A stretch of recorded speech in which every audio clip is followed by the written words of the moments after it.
हम आपको सिर्फ दो भाव दे रहे हैं कि सुंदरकांड को सुंदरकांड क्यों कहा गया। इसमें ऐसा क्या है कि गोस्वामी जी अब कांड लिखते हैं तो उसको भी सुंदरकांड लिख देते हैं। पहला सुंदरकांड के बाद है लंका कांड, है कि नहीं? सुंदरकांड में एक बूढ़ा कहता है और भारत का एक जवान सुनता है। सुंदरकांड में बूढ़ा कौन है? जामवंत मंत्री अति बूढ़ा।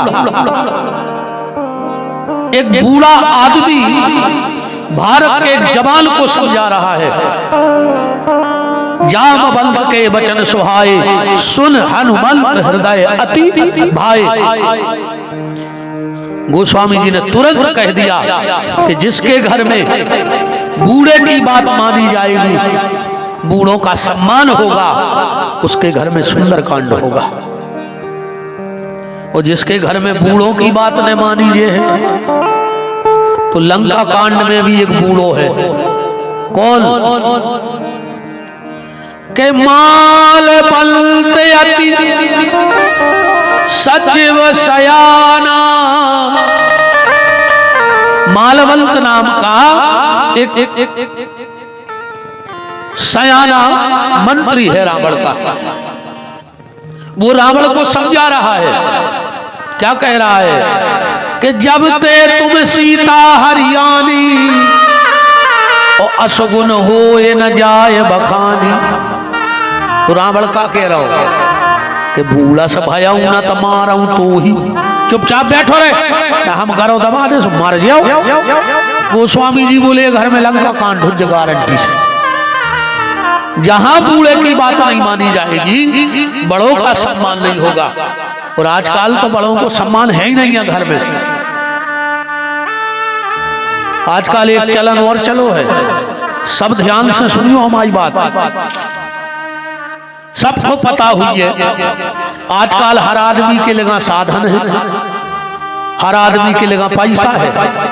पहले ने तो पैसा है तो आज से 20 साल पहले की बात कर रहे हैं, 100-200 साल पहले की बात नहीं कर रहे। जो 10-20 साल में तरक्की भई है, नेतनो पैसा हतो ने इतने साधन हते, ने इतने मोबाइल हते, ने टीवी हती, ने इतनी बसें जीपें चलती। अपनो बूढ़ो बाप, बहुत ध्यान से सुनियो बात भैया, और ऐसा हो नहीं सकत कि तुम्हारों पे ने बीती होए।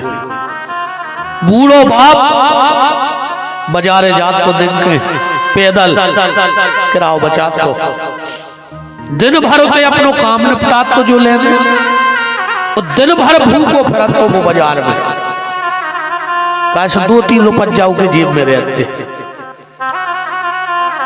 दिन भर को भूखो है, पैसा धरे हैं, पर जब शाम को घरे आन लगो सुन 2 रुपया की जलेबी ले लें, खुद नहीं खाई उन्हें, जबकि भूखो है वो दिन भर को।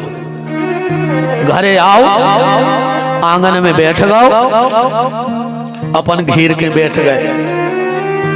वो बाप ने थैला में से भी जलेबी निकाली और अपन को खुआई। और जब अपन खुश गए तो वो बाप दिन भर की थकनवार भूल गओ, वो दिन भर की भूख भूल गओ। और अपन जब बड़े भाई अपन बाजारे गए, मिठाई को डिब्बा लाओ, पीछे साइड में फंसा लो। घरे आए, कमरा में पिड़ गए तो लुगाई के संगे खा रहे। चुल्लू भर पानी में डूब के मर जा रहे,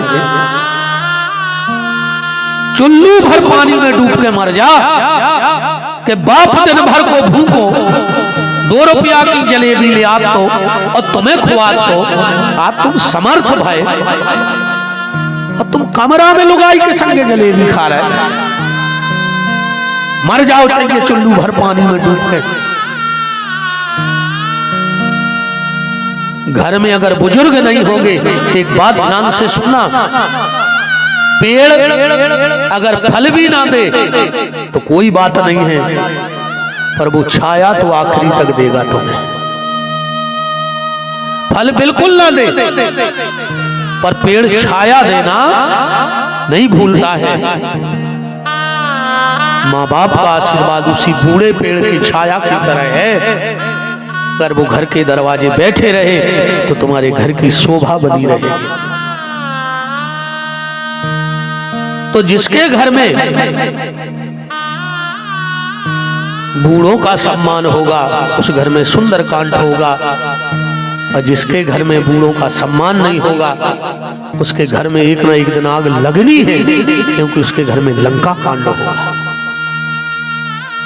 ये भाव है सुंदरकांड का। एक भाव ये भी है सुंदरकांड का, सुंदरकांड के इस तरफ एक कांड है किष्किंधा और एक तरफ है लंका और बीच में है सुंदरकांड। इसमें 3 प्रकार के लोग हैं। किष्किंधा कांड में विचार तो होते पर कार्य नहीं होते आए, और जिंदगी में वो आदमी कबू कछु नहीं कर सकता जो कर तो बैठा थे और सोचत नहीं, और वो भी जिंदगी में कछु नहीं कर सके जो सोचत बहुत है पर करत धरत कछु नहीं है। अब देखो आप किष्किंधा में सीता हरी जा रही, सुग्रीव बैठो है, क्या कह रहा हो राम जी से के मंत्रन सहित यहाँ एक बार बैठत रहूं मैं करूं बेचारा, गगन पंथ देखी में जाता परवश परी बहुत बिल खाता, तो राम राम हा राम पुकारी हमहु देख दीनहु पट डारी। राम जी से कह रहा हूं कि हम इतने बैठे थे और रावण को हर के ले जा रहा हो तो, और उनने हमारे ऊपर ये आभूषण डाले। राम जी ने कही लक्ष्मण देखो तो जो सुग्रीव कि तो भागपुरसी है, सीता ने के ऊपर अपनी चुनरिया डाल दी। लक्ष्मण जी बोले बस जाई का भी यहाँ है मालक तुम में ये पे कृपा नहीं करिया है। बोले फिर सीता जी मैया ने जाया कहीं के खाए रे रावण हमें हर के ले जा रहा हो, और तू बैठो बैठो सोच रहा हूं ले जे चोरिए पे ले भीतर बैठ जा।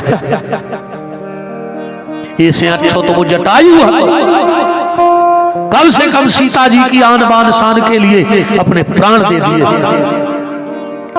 इतने में सुग्रीव बोलो के प्रभु अब प्रभु कृपा करो यही भांति, सब तजी भजन करहु दिन रात। भगवान बोले देखो लक्ष्मण तुम क्या कह रहे थे उसके बारे में, अब वो क्या कह रहा हो कि सब छोड़ के भजन करने। लक्ष्मण जी बोले सुन ले जो जाया कह रहा हो, जो क्या कह रहा हो कि सब तजी, तो इसे जा पूछ ले कि हे का छोड़ दे। घरवारी भज्जा ने छुड़ा लाई, जाजाद भज्जा ने छुड़ा लाई, जो फरारी में फिर रहा जो का छोड़ में फिर रहा, एक हे का जो छोड़ है। तो विचार करने वाला और कार्य नहीं करता है वो जीवन में सक्सेस नहीं हो सकता। एक आदमी के घर में पड़ गए रे भणैया, सो घरवारी ने घरवारी को जवाब कहने लगी सुनो तो भणैया पड़ गए। वो कहने लगो तुम क्या जान रहे कि हम सुअर है। बोले फिर, बोले अब हम विचार कर रहे हैं कि पकड़ है कैसे। घरवारी ने कही बाया उन्हें अलवारी टोल ली, कहने लगे उन्हें अलवारी टोले। बोले चुप रहो अब हम विचार कर रहे हैं। उन्हें पुटरिया बांधी और बाउंड्री में मग गाओ। घरवारी बोली वो तो भाग गाओ। बोले हल्ला न करो हम विचार कर रहे हैं। घरवारी बोली तुम्हारे विचार पे पार जा पथरा बोले के पहुंच गो 25 किलोमीटर दूर, तुम विचार ही करा रहे। तो किष्किंधा में विचार होता है कार्य नहीं होता। वो लंका कांड में उते भी कर बैठा तो मनो विचार नहीं करा, वो बिना विचारे जो करें सो पीछे पछताए, वो काम बिगाड़े आपनो जग में हो तो हंसाए। जब सेना लंका में पहुंची तो कछु कछु रावण से बोले कि मीटिंग कर ले आपातकालीन मीटिंग। बोले काय की? बोले बंदराए आ गए बहुत। अच्छा कितने बंदराए आए थे तुम्हें पता है?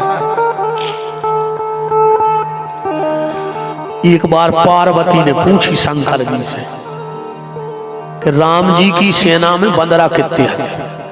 शंकर जी बोले चुप। पार्वती बोली बताओ तो। शंकर जी बोले चुप। पार्वती बोली बताओ तो राम जी की सेना में कितने बंदरा थे?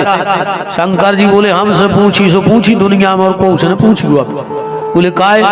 बोले वो दुनिया को सबसे बड़ो मूर्ख जो दो काम कर भी बैठ जाए, उसे बड़ो पगला दुनिया में न कहा जो दो काम करे। का मेंदरे तोल भी बैठ जाए, मेंदरे तोल सकत को 4 चढ़े 14 चठ पल वापस वो बंदरा गिन भी बैठ जाए।